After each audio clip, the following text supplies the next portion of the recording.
الحمد لله رب العالمين والصلاة والسلام على سيد المرسلين أما بعد فأعوذ بالله من الشيطان الرجيم بسم الله الرحمن الرحیم السلام علیکم ورحمۃ اللہ وبرکاتہ۔ امید کرتا ہوں آپ نے پچھلے دروس سنے ہوں گے۔ آج انشاء اللہ تعالی 33 نمبر کا درس کرنے کی سعادت حاصل ہو رہی ہے۔ فیضان نماز فیضان سنت جلد 3 کے ایک باب سے ہم روزانہ درس سن رہے ہیں۔ آئیے فیضان نماز سے آگے درس سنتے ہیں۔ ہم نے پچھلے درس میں بھی جمعہ کے فضائل سنے تھے، اور آئیے انشاءاللہ تعالی اب مزید جمعہ کے فضائل سنتے ہیں۔ 5 نمازوں کے فضائل باب چل رہا ہے ہمارا۔ آئیے انشاءاللہ تعالی صفحہ نمبر 126 سے درس سنتے ہیں۔ 200 سال کی عبادت کا ثواب۔ اپنی امت سے پیار کرنے والے پیارے پیارے آقا صلی اللہ علیہ وسلم نے ارشاد فرمایا، جو جمعہ کے دن نہائے اس کے گناہ اور خطائیں مٹا دی جاتی ہیں، اور جب چلنا شروع کیا تو ہر قدم پر 20 نیکیاں لکھی جاتی ہیں، اور دوسری روایت میں ہر قدم پر 20 سال کا عمل لکھا جاتا ہے، اور جب نماز سے فارغ ہو تو اسے 200 برس کے عمل کا اجر ملتا ہے۔ مرحوم والدین کو ہر جمعہ اعمال پیش ہوتے ہیں۔ غم زدوں کے غم دور کرنے والے خوش اخلاق آقا صلی اللہ علیہ وسلم نے ارشاد فرمایا، پیر اور جمعرات یعنی سوموار، منڈے اور جمعرات کو اللہ پاک کے حضور اعمال پیش ہوتے ہیں، اور انبیاء اکرام علیہ السلام اور ماں باپ کے سامنے ہر جمعہ کو وہ نیکیوں پر خوش ہوتے، اور ان کے چہروں کی صفائی و تابش یعنی چمک دمک بڑھ جاتی ہے۔ تو اللہ سے ڈرو اور اپنی وفات پانے والوں کو اپنے گناہوں سے رنج تکلیف نہ پہنچاؤ۔ جمعہ کے 5 خصوصی اعمال۔ حضرت سیدنا ابو سعید رضی اللہ عنہ سے مروی ہے، سرکار دو عالم صلی اللہ علیہ وسلم کا فرمان عالی شان ہے، 5 چیزوں سے جو ایک دن میں کرے گا اللہ پاک اس کو جنتی لکھ دے گا۔ نمبر 1، جو مریض کی عیادت کے لیے جائے۔ نمبر 2، نماز جنازہ میں حاضر ہو۔ نمبر 3، روزہ رکھے۔ نمبر 4، نماز جمعہ کو جائے، اور نمبر 5، غلام آزاد کرے۔ جنت واجب ہو گئی۔ حضرت سیدنا ابو امامہ رضی اللہ عنہ سے مروی ہے کہ سلطان دو جہان صلی اللہ علیہ وسلم کا فرمان عالی شان ہے، جس نے جمعہ کی نماز پڑھی، اس دن کا روزہ رکھا، کسی مریض کی عیادت کی، کسی جنازے میں حاضر ہوا، اور کسی نکاح میں شرکت کی، تو جنت اس کے لیے واجب ہو گئی۔ صرف جمعہ کا روزہ نہ رکھیے۔ خصوصیت کے ساتھ تنہا جمعہ یا صرف ہفتے یعنی سیٹرڈے کا روزہ رکھنا مکروہ تنزیہی ہے۔ ہاں، اگر کسی مخصوص تاریخ کو جمعہ یا ہفتہ آ گیا تو کراہت نہیں۔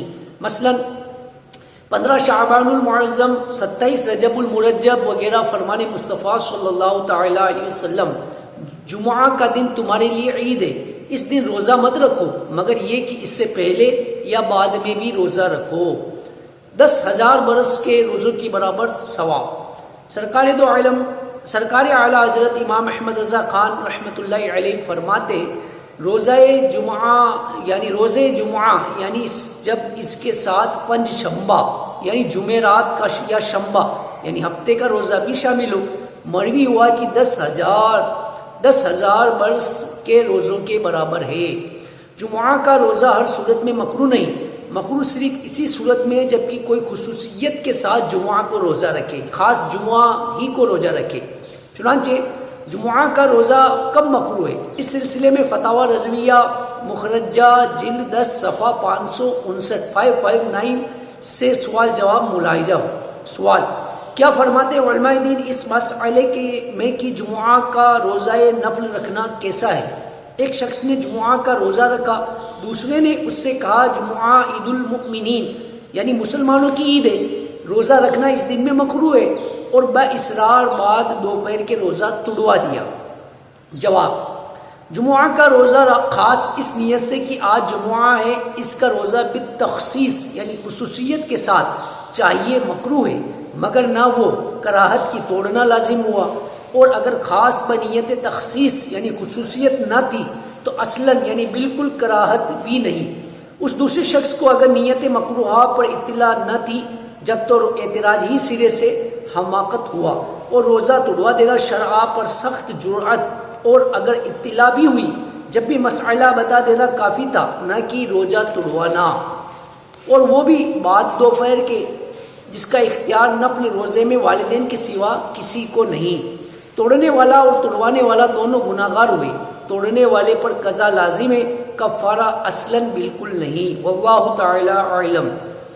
مدنی جمعہ کے دن مختلف نیکیوں کا ثواب کمانے کی حرص بڑھانے، درود و سلام کی کثرت فرمانے کا جذبہ پانے کے لیے دعوت اسلامی کے دینی ماحول سے ہردم وابستہ رہیے۔ آپ کی ترغیب کے لیے ایک مدنی بہار پیش کی جاتی ہے۔ چنانچہ کہ اسلامی بھائی مدنی ماحول میں آنے سے پہلے آورگی اور گرلز فرینڈز کے چکر میں مبتلا تھے۔ دن دیکھتے نہ رات ساؤنڈ سسٹم پر اونچی آواز سے خوب گانے سنتے، گھر والے سمجھاتے لیکن یہ ایک کان سے سن کر دوسرے کان سے نکال دیتے۔ ایک دن کسی جگہ پر اپنے دوستوں کے ساتھ بیٹھے ہوئے تھے کہ نعت شریف پڑھنے کی آواز سنی جو ان کو بہت پسند آئی۔ یہ آواز کے رخ پر چلتے چلتے محفل نعت میں پہنچ گئے، جہاں سفید لباس، سر پر امامہ شریف، اوپر سفید چادر اوڑھے، زلفوں اور داڑھی والے نعت خواہ نعت شریف پڑھ رہے تھے۔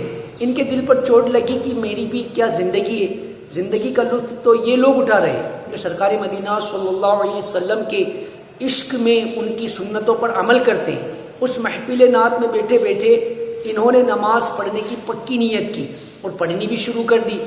پھر ان کے کسی جاننے والے نے دعوت اسلامی کے تحت ہونے والے رمضان المبارک کے اعتکاف میں شامل ہونے کی ترغیب دلائی۔ یہ تو پہلے ہی سے دعوت اسلامی والوں کے شیدائی تھے، فوراً راضی ہو گئے۔ اعتکاف میں کلام پڑھا گیا، کاش کتنے دنیا میں نہ پیدا ہوا ہوتا، جسے سن کر ان پر رکت طاری ہو گئی۔ پھر عصر کے بعد فکر آخرت کے متعلق بیان ہوا تو ان کے دل میں ہلچل مچ گئی۔ انہوں نے پچھلے گناہوں سے پکی توبہ کر لی۔ اس کے بعد چہرے پر داڑھی، سر پر زلفیں اور امام شریف کا تاج بھی سجا لیا۔ الحمدللہ اعتکاف کے بعد اپنے علاقے میں صدائے مدینہ لگاتے ہوئے مسلمانوں کو فجر کی نماز کے لیے جگانے لگے۔ دعوت اسلامی کے مدنی کام کرتے ہوئے ایک حلقے کی ذمہ داری تک بھی پہنچ گئے۔ گیت گانے کی عادت نکل جائے گی، مدنی ماحول میں کر لو تم اعتکاف، بے جا بک بک کی خصلت بھی ٹل جائے گی، مدنی ماحول میں کر لو تم اعتکاف۔ صلو علی الحبیب صلی اللہ تعالی علی محمد۔ ہم گناہگاروں کی شفاعت فرمانے والے پیارے پیارے آقا صلی اللہ علیہ وسلم کا فرمان خوشگوار ہے، جو اپنے ماں باپ دونوں یا ایک ہی قبر پر ہر جمعہ کے دن زیارت کو حاضر ہو، اللہ پاک اس کے گناہ بخش دے اور ماں باپ کے ساتھ اچھا برتاؤ کرنے والا لکھا جائے گا۔ اپنے رب سے ہم گناہگاروں کو بخشوانے والے پیارے پیارے آقا صلی اللہ تعالی علیہ وسلم نے ارشاد فرمایا، جو شخص روز جمعہ اپنے والدین یا ایک کی قبر کی زیارت کرے اور اس کے پاس یاسین پڑھے، بخش دیا جائے گا۔ رحمت کونین صلی اللہ علیہ وسلم کا فرمان علی شان ہے، جو ہر جمعہ والدین یا ایک کی زیارت قبر کر کے یہاں یاسین پڑھے، یاسین شریف میں جتنے حرف ہیں ان سب کی گنتی کے برابر اللہ پاک اس کے لیے مغفرت فرمائے گا۔ پیارے پیارے اسلامی بھائیوں، ہر جمعہ شریف کو فوت شدہ والدین یا ان میں سے ایک کی قبر پر حاضر ہو کر یاسین شریف پڑھنے والے کا تو بیڑا ہی پار ہے۔ الحمدللہ یاسین شریف میں 5 رکوع 83 آیتیں، 729 کلمات اور تقریباً 3000 حروف ہیں۔ انشاءاللہ تقریباً 3000 مغفرتوں کا ثواب ملے گا۔ فرمان مصطفیٰ صلی اللہ تعالی علیہ وسلم ہے، جو شب جمعہ یعنی جمعرات اور جمعہ کی درمیانی رات یاسین پڑھے اس کی مغفرت ہو جائے گی۔ جمعہ کے دن روح جمع ہوتی ہے، لہٰذا اس میں زیارت قبور کرنی چاہیے اور اس روز جہنم نہیں بھڑکایا جاتا۔ سرکار اعلیٰ حضرت امام احمد رضا خان علیہ رحمۃ الرحمن فرماتے ہیں، زیارت قبور کا افضل وقت روز جمعہ بعد نماز صبح ہے۔ صحابی ابن صحابی حضرت سیدنا عبداللہ ابن عمر رضی اللہ عنہما سے مروی ہے، نبی رحمت شفیع امت صلی اللہ علیہ وسلم کا فرمان علی شان ہے، جو شخص جمعہ کے روز سورۃ الکہف پڑھے اس کے قدم سے آسمان تک نور بلند ہوگا، جو قیامت کو اس کے لیے روشن ہوگا، اور 2 جمعہ کے درمیان جو گناہ ہوئے ہیں بخش دیے جائیں گے۔ حضرت سیدنا ابو سعید رضی اللہ عنہ سے مروی ہے، حضور سراپا نور صلی اللہ علیہ وسلم کا فرمان عالی شان ہے، جو شخص بروز جمعہ سورۃ الکہف پڑھے اس کے لیے دونوں جمعوں کے درمیان نور روشن ہوگا۔ ایک روایت میں جو سورۃ الکہف شب جمعہ یعنی جمعرات اور جمعہ کی درمیانی رات پڑھے اس کے لیے وہاں سے کعبے تک نور روشن ہوگا۔ سورہ حامیم الدخان کی فضیلت۔ ہم گناہ گاروں کو اپنے رب سے جنت دلوانے والے پیارے پیارے آقا صلی اللہ تعالی علیہ وآلہ وسلم کا فرمان جنت نشان ہے۔ جو شخص بروز جمعہ یا شب جمعہ سورۃ الدخان پڑھے اس کے لیے اللہ جنت میں ایک گھر بنائے گا۔ ایک روایت میں ہے کہ اس کی مغفرت ہو جائے گی۔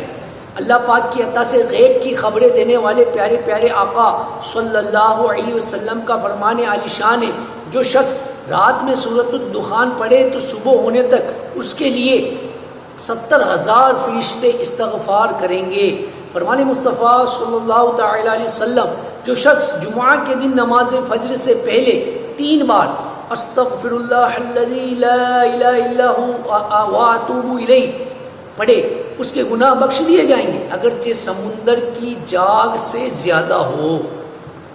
اللہ کریم پارہ 28 سورۃ الجمعہ کی آیت نمبر 10 میں ارشاد فرماتا ہے، پھر جب نماز جمعہ ہو چکے تو زمین میں پھیل جاؤ اور اللہ کا فضل تلاش کرو اور اللہ کو بہت یاد کرو، اس امید پر کہ فلاح یعنی کامیابی پاؤ۔ صد الافاضل حضرت علامہ مولانا سید محمد نعیم الدین مراد آبادی رحمۃ اللہ علیہ اس آیت کے تحت تفسیر خزائن العرفان صفحہ 1025 پر فرماتے ہیں، اب یعنی نماز جمعہ کے بعد تمہارے لیے جائز ہے کہ معاش یعنی روزگار کے کاموں میں مشغول ہو، یا طلب علم یا عیادت مریض یا شرکت جنازہ یا زیارت علماء یا اس کی مثل کاموں میں مشغول ہو کر نیکیاں حاصل کرو۔ نماز جمعہ کے لیے اول وقت میں جانا، مسواک کرنا، اچھے اور سفید کپڑے پہننا، تیل اور خوشبو لگانا اور پہلی صف میں بیٹھنا مستحب ہے اور غسل سنت ہے۔ حضرت مفتی احمد یار خان رحمۃ اللہ علیہ فرماتے، بعض علماء کرام فرماتے ہیں کہ غسل جمعہ نماز کے لیے مسنون یعنی سنت ہے، نہ کہ جمعہ کے دن کے لیے، لہٰذا جن پر جمعہ کی نماز نہیں ان کے لیے یہ غسل سنت نہیں۔ بعض علماء کرام رحم اللہ علیہ فرماتے ہیں کہ جمعہ کا غسل نماز جمعہ سے قریب کرو کہ حتیٰ کہ اس کے وضو سے جمعہ پڑھو، مگر حق یہ ہے کہ غسل جمعہ کا وقت طلوع فجر سے شروع ہو جاتا ہے۔ معلوم ہوا عورت اور مسافر وغیرہ جن پر جمعہ واجب نہیں ہے ان کے لیے غسل جمعہ بھی سنت نہیں۔ جن پر نماز فرض ہے مگر کسی شرعی عذر کے سبب جمعہ فرض نہیں، ان کو جمعہ کے روز ظہر معاف نہیں، وہ تو پڑھنی ہی پڑے گی۔ حضرت علامہ ابن عابدین شامی رحمۃ اللہ علیہ فرماتے، نماز جمعہ کے لیے غسل کرنا سنن زوائد یعنی سنت غیر موقدہ سے ہے، اس کے ترک پر عتاب یعنی ملامت نہیں۔ حضرت سیدنا سمورہ بن جندب رضی اللہ عنہ سے مروی ہے، حضور اکرم صلی اللہ علیہ وسلم نے فرمایا، حاضر رہو خطبے کے وقت اور امام سے قریب رہو، اس لیے کہ آدمی جس قدر دور رہے گا اسی قدر جنت میں پیچھے رہے گا، اگرچہ وہ یعنی مسلمان جنت میں داخل ضرور ہوگا۔ جنت میں پیچھے رہنے سے مراد ہے کہ جنت میں داخل ہونے یا جنت کے درجات میں پیچھے رہے گا۔ فرمان مصطفیٰ صلی اللہ تعالی علیہ وسلم ہے، جو جمعہ کے دن کلام کرے جبکہ امام خطبہ دے رہا ہو تو اس کی مثال اس گدھے جیسی ہے جو کتابیں اٹھائے ہو، اور اس وقت جو کوئی اس سے یہ کہے کہ چپ رہو تو اسے یعنی چپ رہو کہنے والے کو جمعہ کا ثواب نہ ملے گا۔ جو چیزیں نماز میں حرام ہیں مثلا کھانا پینا، سلام و جواب سلام وغیرہ، یہ سب خطبے کی حالت میں بھی حرام ہے، یہاں تک کہ امر بالمعروف یعنی نیکی کا حکم کرنا بھی حرام ہے۔ ہاں خطیب امر بالمعروف کر یعنی نیکی کا حکم دے سکتا ہے، جب خطبہ پڑھے تو تمام حاضرین پر سننا اور چپ رہنا فرض ہے۔ جو لوگ امام سے دور ہو کہ خطبے کی آواز ان تک نہیں پہنچتی انہیں بھی چپ رہنا واجب ہے۔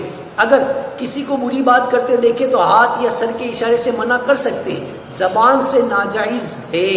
سرکار مدینہ صلی اللہ علیہ وسلم کا نام پاک خطیب نے لیا تو حاضرین نے دل میں درود شریف پڑھے، زبان سے پڑھنے کی اس وقت اجازت نہیں، یوں ہی صحابہ اکرام علیہم الرضوان کے ذکر پاک پر اس وقت رضی اللہ عنہ زبان سے کہنے کی اجازت نہیں۔ خطبہ جمعہ کے علاوہ اور خطبوں کا سننا بھی واجب ہے، مثلا خطبہ عیدین کا، نکاح کا وغیرہ۔ پہلی اذان کے ہوتے ہی نماز جمعہ کے لیے جانے کی کوشش شروع کر دینا واجب ہے، اور بیع یعنی خرید و فروخت وغیرہ ان چیزوں کا جو صحیح یعنی کوشش کے منافی یعنی خلاف ہو چھوڑ دینا واجب، یہاں تک کہ راستے چلتے ہوئے اگر خرید و فروخت کی تو یہ بھی ناجائز، اور مسجد میں خرید و فروخت تو سخت گناہ ہے، اور کھانا کھا رہا تھا کہ اذان جمعہ کی آواز آئی، اگر یہ اندیشہ یعنی ڈر ہو کہ کھائے گا تو جمعہ فوت ہو جائے گا تو کھانا چھوڑ دے اور جمعہ کو جائے، جمعہ کے لیے اطمینان و وقار کے ساتھ جائے۔ آج کل علم دین سے دوری کا دور ہے، لوگ دیگر عبادات کی طرح خطبہ سننے جیسی عظیم عبادت میں بھی غلطیاں کر کے کہیں گناہوں کا ارتکاب کرتے ہیں، لہٰذا التجا ہے کہ ڈھیروں نیکیاں کمانے کے لیے ہر جمعہ کو خطیب صاحب قبل از اذان خطبہ ممبر پر آنے سے پہلے یہ اعلان فرمائیں۔ انشاءاللہ تعالیٰ یہ اگلے درس میں ہم سنیں گے۔ یار اسلامی بھائیوں، خطبے کے ساتھ مدنی پھول جو ہے یہ انشاءاللہ تعالیٰ ہم 34 نمبر کے درس میں سننے کی سعادت حاصل کریں گے۔ آپ بھی دعوت اسلامی کے مدنی ماحول سے وابستہ رہیے، انشاءاللہ تعالیٰ اس کی برکت سے نہ صرف جمعہ بلکہ 5 وقتہ با جماعت نماز پڑھنے کی عادت بنے گی، پڑھتے ہیں تو خشوع و خضوع سے پڑھنے کی سعادت حاصل ہوگی۔ فیضان نماز کی جو ہے یہ کتاب امیل سنت کی، اس کو حاصل فرمائے اور اس کو مطالعہ کریں انشاءاللہ تعالیٰ، نمازوں کا ذوق و شوق اور جمعہ کے فضائل اور جمعہ کے جو ہم نے فضائل سنے یہ بھی اس کے اندر درج ہے، یہ بھی آپ سیکھ سکیں گے۔ اور اس کے ساتھ ساتھ اپنے علاقے میں ہونے والے دعوت اسلامی کے ہفتہ وار سنت و بڑے اجتماع پاک میں ضرور شرکت فرمائیں۔ بھلوڑا میں ہر جمعرات کو مغرب کی نماز کے بعد مدنی مرکز مسجد سفیان قبرستان میں ہونے والے دعوت اسلامی کے ہفتہ وار سنت و بڑے اجتماع میں شرکت کی مدنی التجا ہے۔ السلام علیکم ورحمۃ اللہ وبرکاتہ۔ منجو دل منجی جان منج پیر کے قربان مرشد منجو دل منجی جان منج پیر